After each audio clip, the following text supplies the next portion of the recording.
Tim from YourSixTech. Today in this video I'm going to show you how you could possibly play split screen on your PlayStation 5. So some games allow this, like Minecraft, and we can sign in with a guest account. Otherwise we can add a new account to our PlayStation 5.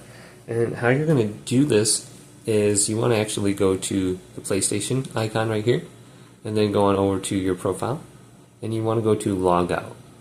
And log out completely here, or you can go to switch user too, and it's going to give you the same options, but you need to add another account to your PlayStation 5. So I'd go to switch users and then add another account. So let's press the PlayStation button and then go to where it says add user, and we have two different options. So to play split screen we need another account on our PlayStation 5 besides just our main account. So we have the left option, you can create a new account or you can sign in with an existing account. So you just have to go to agree, go to confirm, then you can sign in manually, enter in the email address and password. Otherwise you can go down to create an account right here. And then just make a free PlayStation account. You just need a valid email address and password. So once you have that set up, it should work. You can sign in with another account. Otherwise what you can do is go to play as a one-time guest.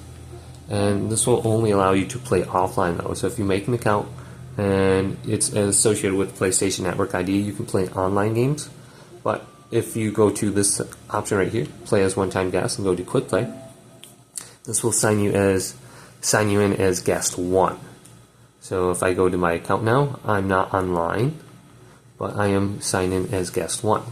So if I go to Minecraft now and I start up that game, I should be able to add a second account.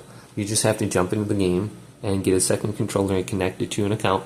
And then when you're in the game, all you have to do is hold down options, and you should be able to sign in with another account. So you just have to add another account to your PlayStation and you should be good to go after that. So it's actually quite simple. You just have to figure it out. Hopefully this video did indeed help you out. If it did, leave it a big thumbs up and subscribe to my channel down below for more tech videos coming up next on YourSixTech.